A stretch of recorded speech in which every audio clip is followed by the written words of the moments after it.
Good evening, dear friends. Thank you for tuning in to tonight's P&P.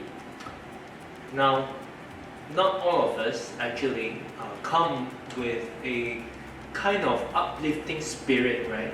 And understandably so, because when we look at our country, in our situations, as a nation, we are so easily, we can be so downhearted, looking at a pandemic situation, and not to mention the political circus that is currently going on in our nation.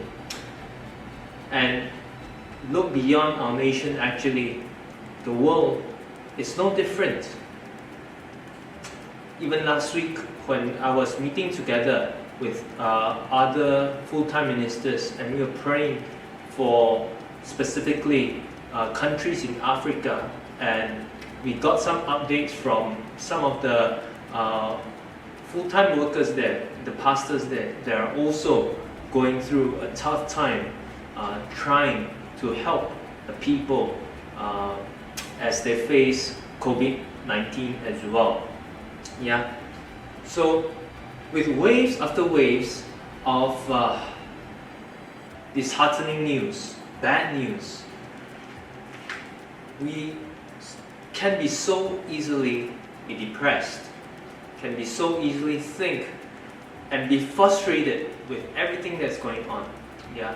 And not to mention, some of you will have your personal struggles and personal problems, personal issues that you have to deal with as well. Yeah. So where do you get your refreshing? Where can you be renewed in your strength? Where do you find that? Is my question to you this evening. The people of Israel, they were conquered by the Babylonian forces when the fearsome army of the kingdom of Babylon finally besieged the city of Jerusalem. They took away their home, they took away their city, and they took away their homeland and exiled them to the city of Babylon.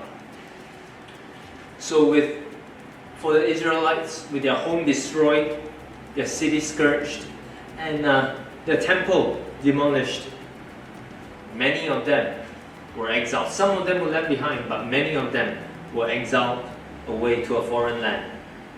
Lost home, lost city, lost temples, and lost family. Logically, they lost hope. That's why in Isaiah chapter 40, verse 27, it says, God says to Israel, "Why do you complain, Jacob? Why do you say, Israel, my way is hidden from the Lord, my cause is disregarded by my God?" The people of Israel is in desolation, and they had sunk all hope, and they say actually God has abandoned them. But look at the next verse, the next couple of verses. God actually assured them. God actually gives hope to the hopeless Israelites. God says, "Do you not know? Have you not heard? The Lord is an everlasting God, the creator of the heavens and the earth. He will not grow tired or weary, and his understanding no one can fathom. He gives strength to the weary and increases the power of the weak.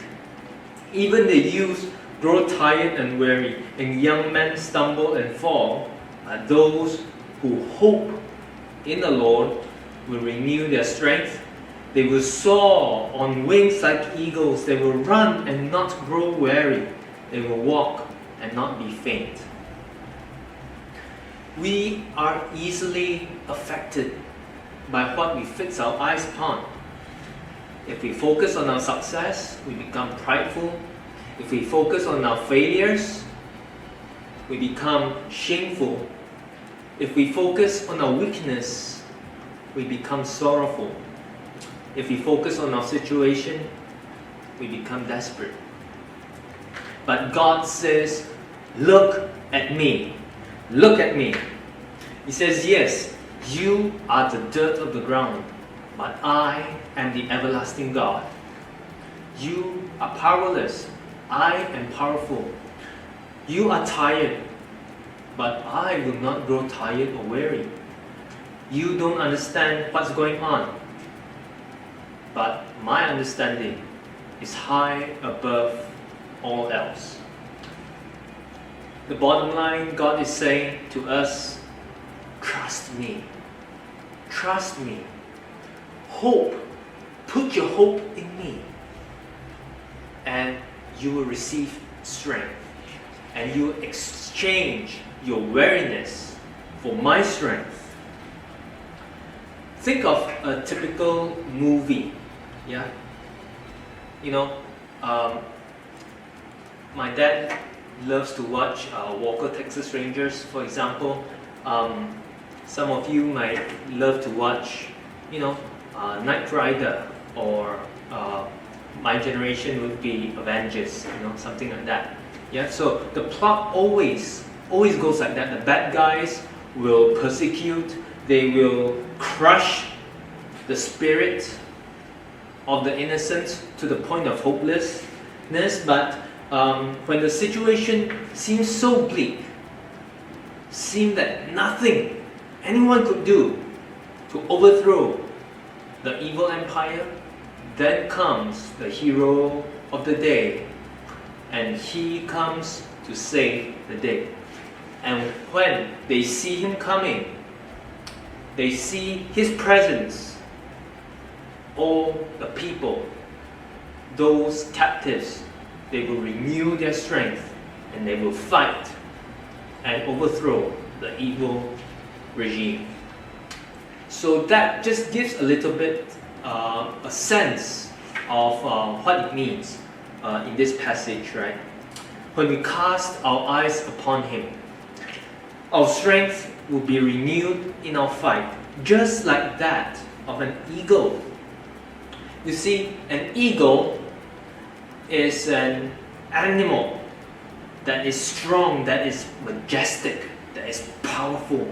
And it doesn't seem to grow tired, right? As a matter of fact, when the storm comes, the eagle seems to soar higher. When I was studying in the Penang Seminary, right, this is one of the most precious scenes that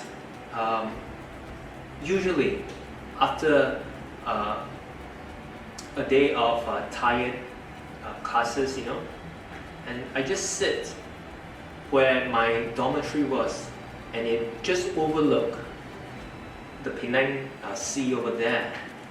And sometimes when you see the dark clouds rolling in, and you know that the storm is coming, but in the midst of the clouds, the eagles are stretching their wings, just hovering over the clouds, and they don't seem to get tired. At any moment, they seem to be riding on the stormy clouds. Such a majestic view. So, in effect, this is what God says. When we look at him, when we cast our eyes upon him, when we hope in him, we exchange our frustrations, we exchange our weariness, we exchange our hopelessness, we exchange it for his strength, for his hope, and for his joy. Now, in the most recent Tokyo Olympics, the American swimmer named Caleb Dressel, now he won 5 gold medals. That is an incredible feat, right? Well, his victory did not come easy. He also had to go through a rough patch in his life, right? And Dressel himself says this: I started swimming again, and really just put all my trust in God, and knowing that He's going to take care of everything for me, good or bad. Listen to this. He said, I started swimming again and really just put my trust in God, knowing that He's going to take care of everything for me, good or bad. In fact, his favorite verse, he says, is this verse in Isaiah 40, verse 31. But those who hope in the Lord will renew their strength.